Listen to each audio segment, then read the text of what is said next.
Kedekatan Soekarno dengan orang Kanekes atau suku Baduy.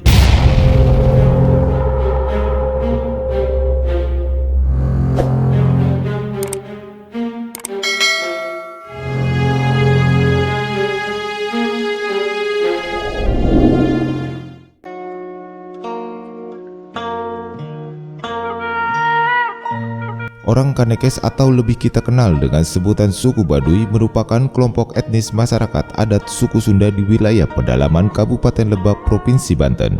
Mereka salah satu kelompok masyarakat adat di Indonesia yang menutup diri dari dunia luar, dan mereka juga memiliki keyakinan tabu untuk didokumentasikan baik foto maupun video, khususnya penduduk yang berada di wilayah Baduy dalam. Suku Baduy termasuk salah satu suku adat tertua yang ada di Indonesia. Menurut berbagai informasi, asal-usul suku Baduy dikaitkan dengan kerajaan Sunda yang sebelum keruntuhannya pada abad ke-16 yang berpusat di Pakuan Pajajaran. Masyarakat suku Baduy dikenal akan tradisi yang mereka pegang erat dari para leluhurnya, yakni tentang bagaimana menjaga alam serta aturan dalam kehidupan bersosial. Dari beberapa tugas orang Baduy, salah satunya berkaitan dengan pemerintah, yaitu ngasuh Ratu Ngajayak Menak, yang berarti mengasuh penguasa dan ngemong para pembesar negara. Atau dengan kata lain, orang Baduy harus selaras dengan pemerintah dan ikut bertanggung jawab akan keberlangsungan serta kelestarian alam. Oleh karena itu, masyarakat Baduy sangat taat dan patuh kepada pemerintah yang menurut adat harus mereka bimbing dan diingatkan jika kebijakan pemerintah sudah tidak berpihak terhadap kelestarian alam. Keyakinan terhadap tugas tersebut tidak pernah luntur ataupun berubah, sekalipun terjadi masa pergantian pemimpin pemerintahan.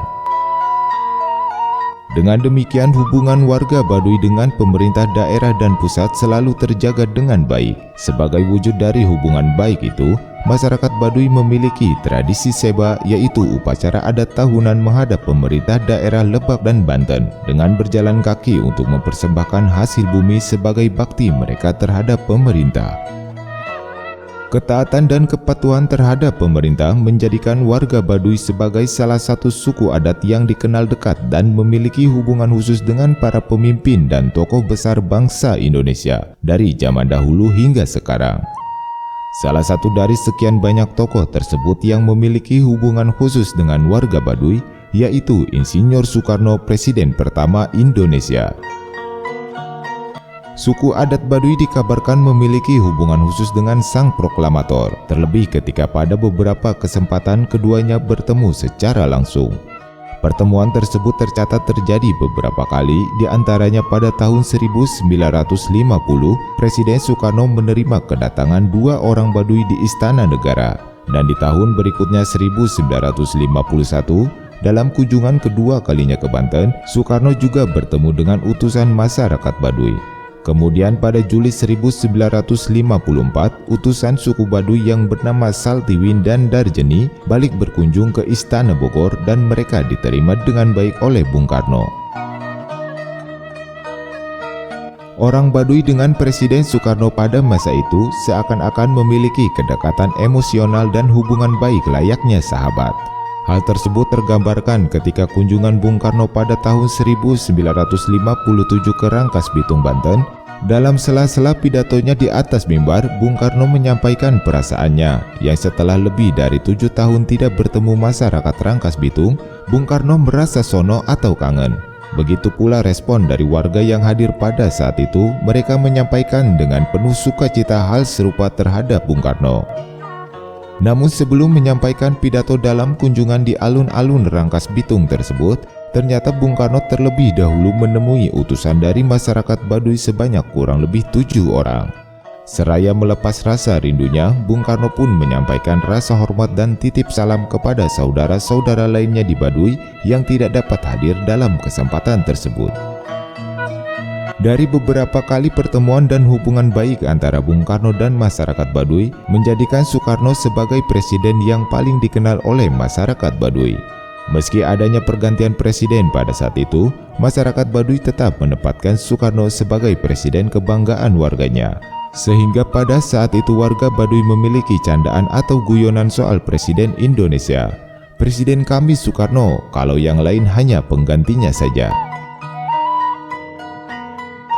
Sebagaimana dijelaskan di awal, dalam pertemuannya suku Baduy dengan Bung Karno sebagai presiden, tidak terlepas dari salah satu tugas warga Baduy sebagai pembimbing atau pengingat pemerintah, khususnya dalam hal menjaga kelestarian alam sebagaimana yang mereka pegang sebagai amanat dari para leluhur.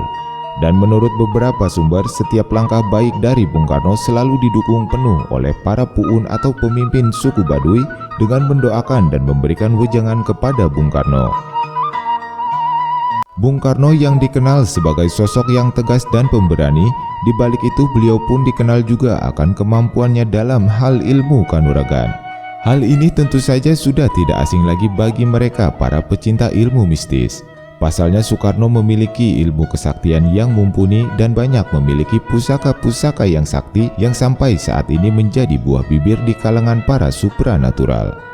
Dari sekian banyak guru dan tempat pertapaan Soekarno ketika memperdalam ilmu kebatinannya, konon salah satunya terdapat di Banten, tepatnya di sekitar wilayah Baduy. Hal ini tentu saja tidak mengherankan karena bagaimanapun ketika berbicara ilmu kesaktian atau supranatural, Bantenlah salah satu daerah yang menjadi salah satu tujuan utama. Suku Baduy dan Bung Karno pada masa lalu telah menjadi sebuah catatan kisah sejarah yang mengisyaratkan akan terjalinnya hubungan baik antara pemerintah dengan rakyatnya, serta mengingatkan kembali kepada kita akan keberagaman yang ada di negara kita yang harus tetap dijaga demi kedamaian dan kesejahteraan bagi seluruh rakyat Indonesia.